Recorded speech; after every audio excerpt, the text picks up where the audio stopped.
저는 오늘 여러분과 함께 그 앞에 있는 기쁨을 위하여 라는 제목으로 함께 은혜를 나누고자 합니다.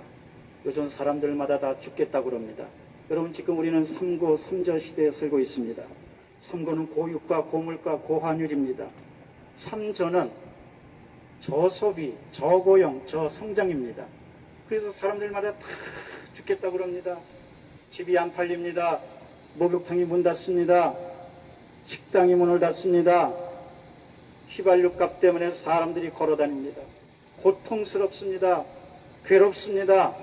죽겠다는 말이 그냥 입속에서 나옵니다. 그러나 여러분, 죽겠다는 말이 나올 때 그 말을 천천히 발음해 보시기를 바랍니다. 그 말은 이렇습니다. 주께 있다. 아멘. 생명도 주님께 있습니다. 능력도 주님께 있습니다. 권능도 주님께 있습니다. 모든 것 주님께 있습니다. 여러분, 죽겠다는 말 할 때 심호흡을 한번 하고 한번 따라 하실까요? 주께 있다. 그렇습니다. 주님 말 믿으면 삽니다. 시편 103편은 뭐라고 말씀하십니까? 우리의 모든 죄악을 사하시며 병든 자를 고치시며 생명을 파멸해서 구속하시며 인자와 긍휼로 관을 씌우시며 좋은 것으로 만족하게 하사 독수리같이 새롭게 하시는 도다. 그것을 바라보면 얼마나 큰 은혜가 됩니까? 이 세상에서 가장 불쌍한 사람이 누군지 아십니까? 그 앞에 있는 기쁨이 없는 사람입니다.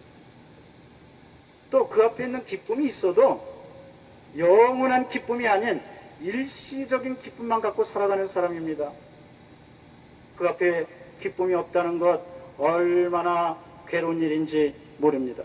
세부 하드락 빅스라는 사람은 말하기를 사람이 가장 고통스러운 것은 싫은 것을 참을 때라고 그랬습니다.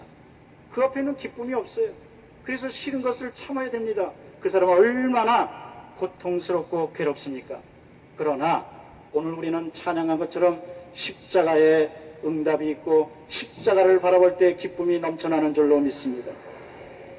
그 앞에 있는 기쁨이 있습니다.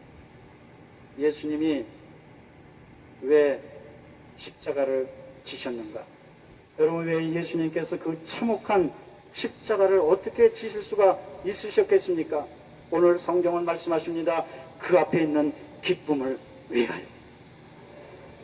십자가의 부끄러움을 개의치 아니하시더니 하나님 보좌 우편에 앉으셨느니라.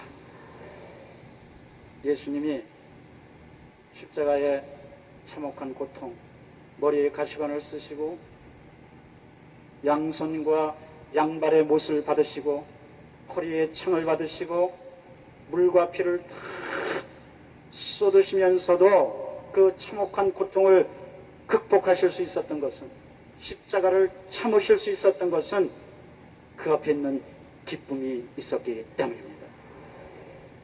그 앞에 있는 기쁨은 뭡니까? 내가 십자가에서 죽으면 인류의 모든 죄는 다 청산될 것이다. 구원의 길은 열릴 것이다. 두 번째로, 십자가에서 죽지만 찬란하게 부활할 것이다. 그래서 예수님은 십자가의 고난을 참으실 수가 있으셨습니다. 우리 오늘 철야 예배로 모였는데 응답이 없다면, 기적이 없다면, 하나님의 은혜가 없다면 여러분, 여기 와서 기도할 이유가 뭐가 있겠습니까? 우리에게는 응답이 있습니다. 우리 앞에 기쁨이 있습니다. 기적이 있습니다. 치료가 있습니다. 말씀이 있습니다. 그래서 우리는 철야 예배로 모인 겁니다. 이거 얼마나 감사한지 모릅니다. 그런데 세상 사람들이요, 그 앞에 있는 기쁨이요, 형편없이 다 사라집니다. 모든 육체는 풀과 같고 그 영화는 풀의 꽃과 같다고 그랬습니다. 일시적으로 다 사라집니다. 여기 이거 우리 근처에 방송국이 있는데, 저 이따금 저녁 때 퇴근하면서 방송국 가다 보면 오빠 부대들이 있어요. 오빠들 만나려고. 그래서 오빠들 만나기 위해서 비가 오나 눈이 오나 거기서 서서 기다립니다. 여러분, 오빠들이 밥 먹여줍니까? 어떤 아이들은 거기다 프랭카드를 썼어요. 오빠의 생신은 역사의 경축일입니다. 그러면서 오빠를 기다리는 거예요. 한번 텔레비전 봤더니 자기 좋아하는 오빠 아파트 밑에 가서 여학생들이 기다리다가 오빠 차를 닦아줘요. 아나운서가 묻습니다. 너 지금 시험대 아니니? 예, 시험대입니다. 그런데 어떻게 여기서 스타의 그 차를, 주차 안 된 차를 세차해주고 있니? 우리 오빠잖아요. 오빠잖아요. 내가 좋아하는 오빠잖아요. 야, 저는 그거 보고 깜짝 놀랐어요. 그 오빠요, 사라집니다. 물거품입니다. 없어집니다. 그런데도 그 오빠가 좋아서 그 앞에 있는 기쁨을 위하여 달려가는 겁니다. 그런 기쁨은 소용이 없습니다. 우리의 소망은 오직 예수 그리스도밖에 없는 줄로 믿습니다. 예수님만이 우리의 기쁨이며 예수님만이 우리의 소망입니다. 그래서 우리는 그 앞에 예수님처럼 그 앞에 있는 기쁨을 가질 수가 있는 겁니다. 그 앞에 있는 기쁨을 가질 때 놀라운 역사가 일어납니다. 아브라함을 보십시오. 아브라함은 팔레스타인에서 저 메소포타미아에서 팔레스틴까지 왔는데 그 길이 640km입니다. 그러나 하나님께서 내 본토 친척 아비주를 떠나라. 그러니까 아브라함은 그 앞에 있는 기쁨을 위하여 과감히 본토 친척 아비주를 떠나고 약속한 땅, 하나님께서 지시하신 땅으로 갔습니다. 이삭은 어떻습니까? 이삭은 창세기 24장 63절에 보니까 그 신부 리브가를 기다리는데 그 앞에 있는 기쁨을 위하여 성경에 보면 얻을 때 들녘까지 나왔다고 그랬습니다. 자기 신부 리브가가 오는 걸 그 앞에 있는 기쁨, 결혼의 기쁨을 위하여 어둠이 내릴 때 들판까지 나가서 그 기쁨을 가지고 이삭은 기다렸습니다. 야곱은 어떻습니까? 야곱은 창세기 29장 20절에 봤더니 야곱이 라헬을 사랑해서 7년을 수일처럼 보냈다고 그랬어요. 사랑하니까 7년이 수일처럼 지나가는 거예요. 금방 지나가는 거예요. 그 앞에 있는 기쁨 때문에. 요셉은 어땠습니까? 그 앞에 있는 기쁨 때문에 감옥에서 어려움을 참을 수가 있었습니다. 하나님만 오직 바라볼 수가 있었고 모든 죄악의 유혹에서 이겨나갈 수가 있었던 겁니다. 사도 바울은 어땠습니까? 그 앞에 있는 기쁨을 위하여 사도 바울은 복음을 증거하기 위하여 매를 무수히 맞고 감옥에 들어갔습니다. 돌까지 받았습니다. 엄청난 핍박을 받았습니다. 그래도 사도 바울이 참을 수 있던 것은 그 앞에 있는 기쁨을 위하여. 우리나라 올림픽 선수들이 이번에 선전을 했는데 선수들이 평소에 훈련할 때 야, 너 메달 없다? 너 뛰어봤자 소용없다? 그러면 선수들이 훈련하겠습니까? 선수들은 그 앞에 있는 기쁨, 금메달을 향하여, 은메달을 향하여, 동메달을 향하여, 그 메달은 못 단다 할지라도 참가하는 의의를 향하여 기쁘게 나가서 그 앞에 있는 기쁨을 위해서 열심을 다하는 겁니다. 그러나 이런 가운데 가장 큰 기쁨은 우리 앞에 놓인 것은 하늘나라인 줄로 믿습니다. 우리에게 어떤 기쁨이 있을까? 첫째, 우리에게는 죄사함과 구원의 기쁨이 있습니다.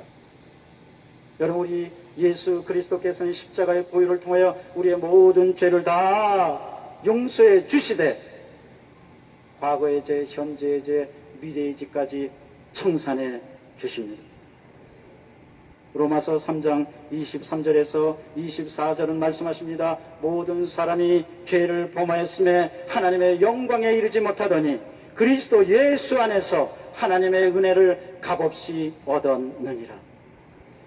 누구든지 예수 그리스도 이름을 부르면, 보혈의 능력을 의지하면, 예수님의 십자가를 바라보면 예수님께서 우리의 모든 죄를 다 용서해 주시고 죄를 깨끗하게 흰 눈보다도 양털보다도 씻어 주시는 겁니다.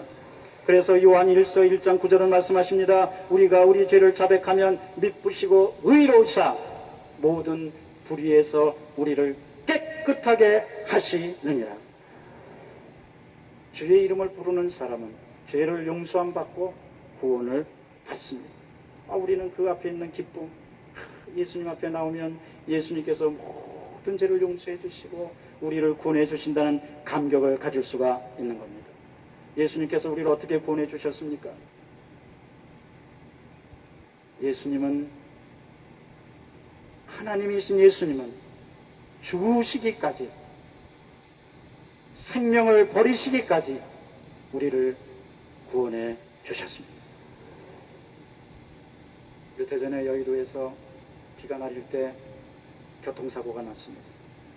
큰 덤프 트럭하고 택시가 정면 충돌했어요.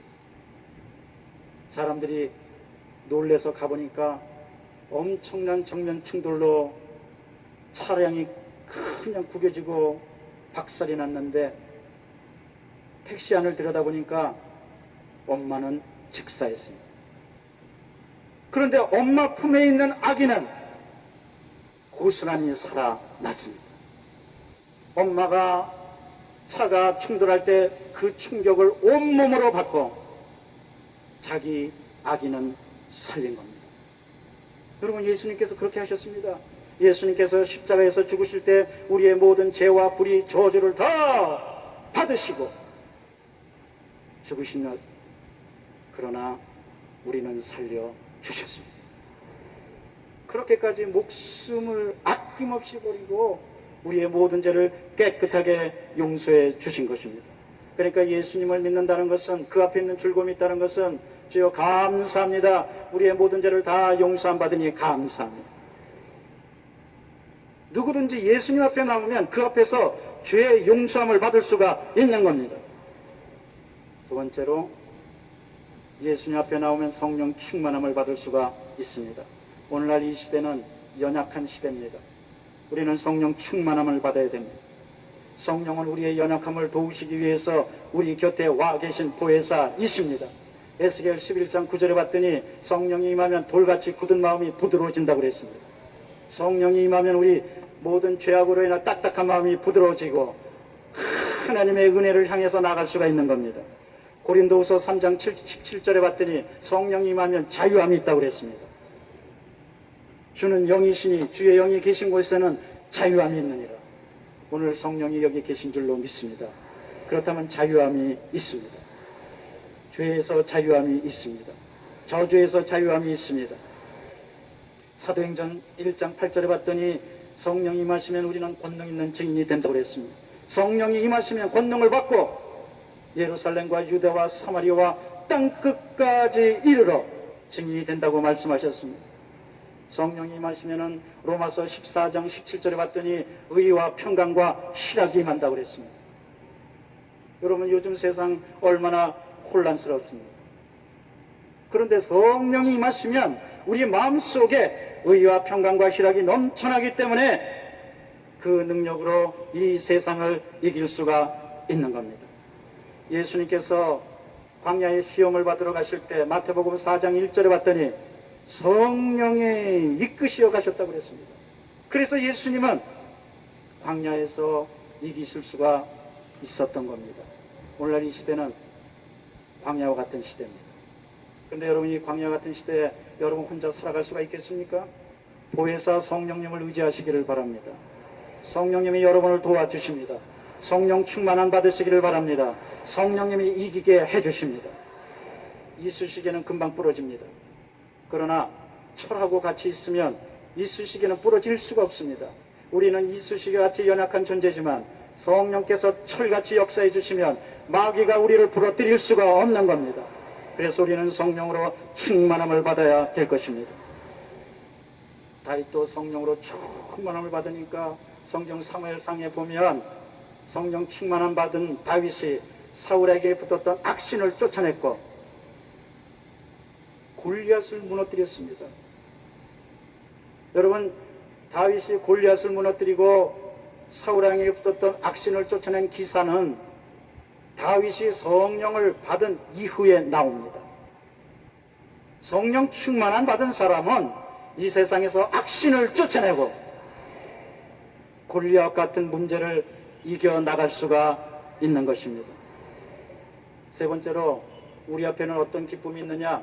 치료의 기쁨이 있습니다. 하나님께서는 우리를 치료해 주십니다. 영혼을 치료해 주십니다. 생활을 치료해 주십니다. 육신의 질병을 치료해 주십니다. 이 시간은 어떤 시간이냐? 치료받는 시간입니다. 우리 앞에 치료의 기쁨이 있습니다.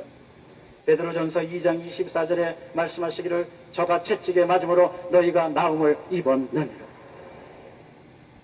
예수님께서 채찍에 맞으심으로 우리의 모든 질병은 깨끗하게 고쳐진 줄로 믿습니다. 오늘날 인생은 여러분 밖에 나가서 보면은 가로수가 온갖 차 지나간 자국, 아이들이 긁은 자국, 그래서 멀쩡한 것 같아도 상처가 많습니다. 오늘날 인간이 그렇습니다. 겉으로 멀쩡합니다. 그러나 자세히 들여다보면 상처가 얼마나 많은지 모릅니다. 그러나 그 상처, 질병과 마음의 상처와 생활의 상처를 누가 치료해 줄 수가 있겠습니까? 우리의 구주 예수 그리스도이십니다. 누구든지 예수님 앞에 나오면 예수님께서 치료해 주십니다. 그 치료를 받은 사람 영광스럽게 살아갑니다. 이 시간에도 치료는 임합니다. 제가 아는 분이 대학교 보따리 장수라고 그러는데 강사입니다. 이 대학 저 대학 다니면서 강의를 열심히 하는데 한 번은 강단에서 강의하다 쓰러졌어요. 이분이 의사를 알고 있어갖고 저 신촌에 있는 유명한 병원에 가서 친구가 의사라고 입원하게 됐는데 진찰을 마친 의사가 깜짝 놀라면서 말합니다. 당신 어떻게 이 몸을 가지고 여태까지 강의했냐고. 당신 췌장염인데 급성 췌장염인데 큰일 났다고. 이제 당신 내가 이런 말해서 안 됐지만 친구니까 말하는데 정말 위기라고. 어쩌면 3개월을 넘지 못할 것 같다고. 당장 입원하라고. 입원했어요. 그리고 집에다 연락했습니다. 사모님이 전화를 받았어요.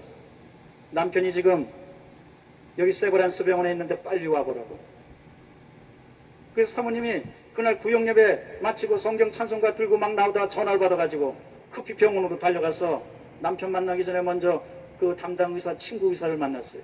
친구가 말했습니다. 아니 어떻게 남편을 이 지경으로 놔뒀냐고. 췌장염인데 큰일 났다고. 그래서 의사 말 듣고 저기 메터실에 있으니까 빨리 가보라고. 그래서 그 사모님이 나오다가 너무나 하늘이 노래지고 쓰러지고 말았어요. 성경 든 채로 쓰러지고 말았어요. 그래서 막 울었어요. 그런데 마침 그 레지던트가 지나가다가 아주머니 왜 우세요? 우리 남편이 췌장염으로 쓰러졌다고. 근데 레지던트가 딱 그러더래요. 아주머니 성경 찬송이 있는데 왜 우세요? 이 옆에 기도실이 있으니까 기도하라고 하세요.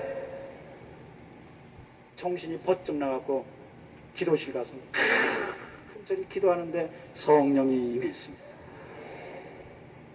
방언으로 기도하고 주여 주여를 외치는데 간절히 기도하는데 하나님께서 음성을 들려주셨습니다. 내 남편은 나았다.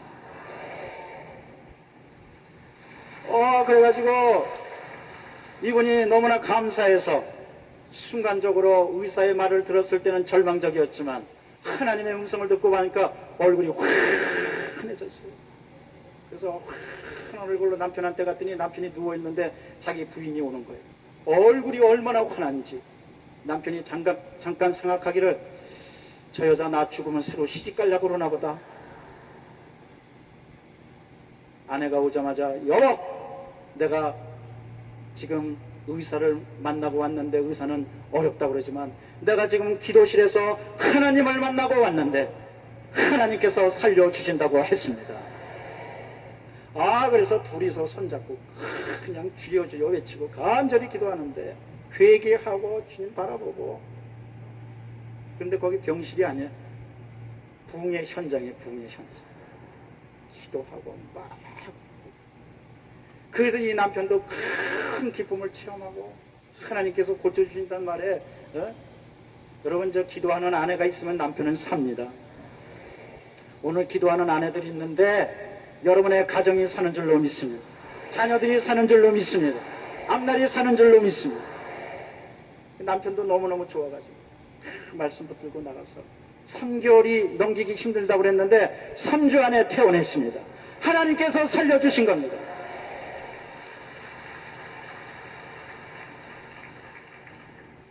온 가족이 신학교 다 들어갔어요. 그 따님은 헝가리 선교사로 나갔습니다. 이분도 보따리 강사에서 나중에 신학교 들어가서 늦은 나이에 신학 공부했어요.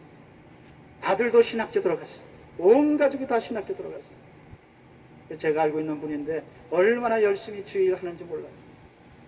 하나님께서 치료해 주셔서 치료의 능력을 가지고 새롭게 살게 되었던 겁니다. 누구든지 여러분, 그분의 하나님은 여러분의 하나님이십니다. 누구든지 예수님 앞에 나오면 그 앞에 있는 기쁨, 치료의 기쁨이 있습니다. 넷째로, 우리 앞에는, 예수님을 믿는 우리에게는 형통의 기쁨, 축복의 기쁨이 있습니다. 예수님께서는 우리의 모든 저주를 십자가에서 다 청산해 주시고 우리를 축복된 존재로 만들어 주셨습니다. 창세기 39장 23절에 봤더니 요셉이 형통했는데, 성경은 말씀하십니다. 하나님께서 요셉과 함께 하심에 야훼께서 그의 범사에 형통하게 하셨더라. 그래서 요셉은 어디 가나 형통해서, 감옥에 있을 때 감옥이 형통해지고, 그가 애굽에서 나라를 다스리면 나라가 형통해지고, 요셉은 어디 가나 하나님의 형통의 축복을 받았습니다. 우리도, 여러분, 우리 교회 올 때도 십자가를 바라보고 형통의 기쁨, 그 앞에 있는 형통을 바라보고 즐거워하시기를 바랍니다. 어떤 성도가 목사님한테, 아유 목사님, 저 집이 없어요, 절망이에요. 그래도 목사님 말씀하시더니 집을 머릿속에 그리라고, 좋은 집을 하나님께서 주실 줄로 믿고 머릿속에 그리라고. 그러면서 목사님이 이렇게 말씀하셨어요. 성도님, 이렇게 기도하세요. 강아지도 단독주택이 있는데 왜 저는 집이 없습니까?